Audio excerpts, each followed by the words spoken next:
Japan world में एक ऐसी कंट्री है जहां पर हम आम तौर पर अर्थक्वेक्स होने की खबर सुनते हैं, जिससे जापान की आम लोग बहुत ज़्यादा इफेक्ट होते हैं। कभी कभी जानो माल का नुकसान भी बहुत ज़्यादा होता है, जिससे फिर नए सिरे से ज़िंदगी खड़ा करना बहुत कठिन होता है। कई जगहों पर तो जापान में आज तक इतने खतरनाक भूकंप आए कि वहां पर भीषण बर्बादी का सामना करना पड़ा।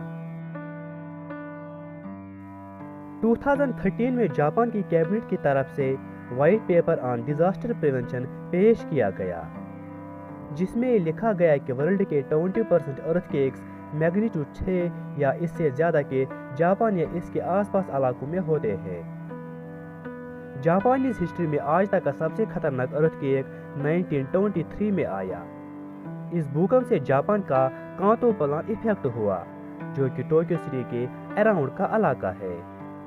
इस भूकंप से उस टाइम 1 लाख से ज़्यादा लोगों की मौत हो गई। 1995 में जापान की कोब सिटी और इसके आसपास इलाकों में भी खतरनाक अर्थक्वेक आया, जिससे तकरीबन 6000 लोगों की मौत हुई। 4 लाख से ज़्यादा लोग जख्मी हो गए और करीबन 1 लाख से ज़्यादा लोगों के घर कंप्लीटली डिस्ट्रॉय हो गए। इस अर्थक्वेक को आमतौर पर साउदर्न ह्योगो अर्थक्वेक और ग्रेट हैंशन अर्थक्वेक के नाम से जाना जाता है।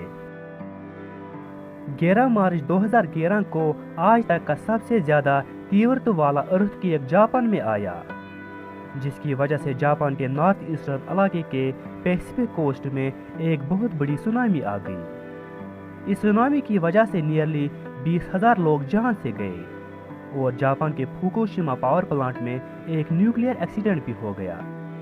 इस न्यूक्लियर एक्सीडेंट में करीबन टोटल इलेक्ट्रिक ग्रिड फेलियर हुआ और तमाम बैकअप एनर्जी पावर प्लांट इस सुनामी की वजह से तबाह हो गए।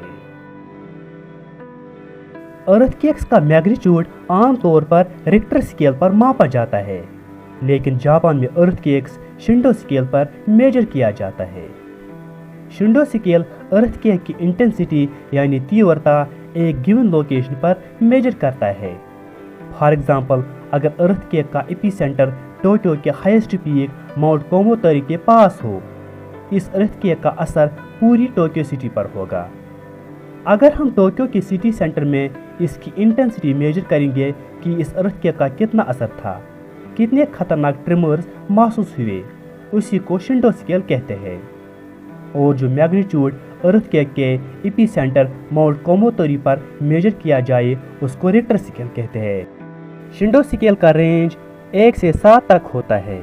शिंडो स्केल पर एक शिंडो का मतलब होता है स्लाइट अर्थक्वेक, जिसको महसूस सिर्फ वो लोग करते हैं जो स्टेशनरी पोजीशन में होते हैं, यानी जो लोग बैठ के या सो रहे या एक जगह खड़े होते हैं।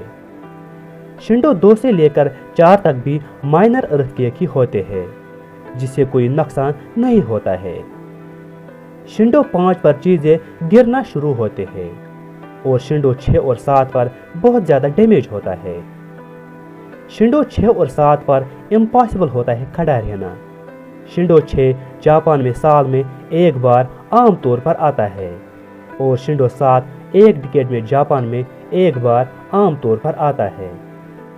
जापान में एक साल में कम से कम 1500 भूकंप आते हैं। अब रहा ये सवाल कि जापान में इतने सारे अर्थक्वेक्स आते क्यों हैं। जापान की कंट्री एक ऐसी जगह पर वाक़ा है जिसको कहते हैं रिंग ऑफ फायर। जापान अर्थ के 4 टेक्टोनिक प्लेट्स के जॉइंट पर मौजूद आइलैंड्स का झुंड है। इन टेक्टोनिक प्लेट्स का नाम Pacific plate, Philippine plate, north America plate और यूरेशियन प्लेट। क्या होता है कि फिलिपाइन प्लेट और पैसिफिक प्लेट का खींचतान वेस्ट की तरफ होता है, जिसकी वजह से ये 2 प्लेट्स नॉर्थ अमेरिका प्लेट और यूरेशियन प्लेट के नीचे जाते हैं। इसी से असल में सारी प्रॉब्लम पैदा होती है। जब ये 4 प्लेट्स एक दूसरे से टकराते हैं तो बहुत ज़्यादा एनर्जी बर्स्ट होती है, जिसकी वजह से भूकंप का खतरा आमतौर पर रहता है। इसके अलावा जापान में अराउंड 111 पोटेंशियली एक्टिव वॉल्केनोज मौजूद है। जब टेक्टोनिक प्लेट्स एक दूसरे से टकराते हैं तो वॉल्केनिक इरप्शंस का खतरा ज़्यादातर होता है। اس کی وجہ سے بھی جاپان میں ارتھ کویکس زیادہ ہوتے ہیں۔ سونامیز جاپان میں اس ٹائم آتی ہے جب اوشن فلور کے نیچے ارتھ کویکس یا والکینک ایرپشنز ہوتے ہیں، جس کی وجہ سے سمندر کا پانی سمندر سے باہر بہت خطرناک ویوز کی صورت میں نکلتا ہے، تو زمینی ایریا میں بھیشن روپ سے بربادی ہوتی ہے۔ 2011 کی سونامی جب جاپان میں آئی تو اس کی ارتھ کویک کا میگنیچیوڈ ریکٹر اسکیل پر 9.0 ریکارڈ کیا گیا تھا۔ اس سونامی کی وجہ سے واٹر ویوز 130 فیٹ سے زیادہ سمندر کی سطح سے اوپر اٹھ گئی تھی۔ ریسنٹ ہسٹری میں یہ سب سے خطرناک سونامی ریکارڈ کی گئی تھی۔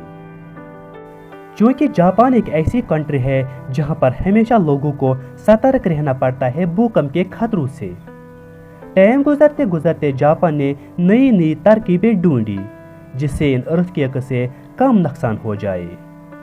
جاپان نے ورلڈ میں ایک ایسا مقام حاصل کیا کہ یہ نیچرل ڈیزاسٹر سے سب سے زیادہ پریپیئرڈ نیشن بن چکا ہے۔ 1950 میں جاپان میں بلڈنگ اسٹینڈرڈ لا بن گیا تھا، جس میں ذکر تھا کہ بلڈنگز اور مکانوں کی تعمیر کرنے کے ٹائم کن چیزوں کا خاص خیال رکھا جائے جن سے ارتھ کویک ریزسٹنٹ بن جائے۔ 1981 میں پھر اس ایکٹ میں امینڈمنٹس کی گئی جس سے کلیئر کیا گیا کہ اگر بھوکمپ کا میگنیچیوڈ ریکٹر اسکیل پر 7 بھی سٹرائک کیا جائے تو بلڈنگ کو اس سے مائنر ڈیمیج ہو جائے تاکہ وہ فنکشنل کنٹینیو رہے۔ اس کے علاوہ جاپان میں سنگل فیملی ہوم بنانے پر ترجیح دی جاتی ہے۔ جاپان میں بلڈنگز بنانے میں ایک ایسی ٹیکنیک بھی یوز میں لائی جاتی ہے کہ بلڈنگز کے بیس لیول پر پیڈز لگائے جاتے ہیں۔ یہ پیڈز ایبزاربنٹ مٹیریل لائک ربر کے بنائے ہوئے ہوتے ہیں۔ ان پیڈز کی مدد سے ارتھ کویک کے شاکس بلڈنگ سٹرکچر پر دباؤ کم کرتے ہیں۔ حالانکہ کوئی بھی ٹیکنیک فل پروف نہیں ہے، لیکن پھر بھی بہت حد تک نقصان کم کیا جا سکتا ہے۔ اس لیے جاپان وشو میں ایک ایسا دیش ہے جو ہمیشہ ارتھ کویکس ہونے کے لیے تیار رہتا ہے۔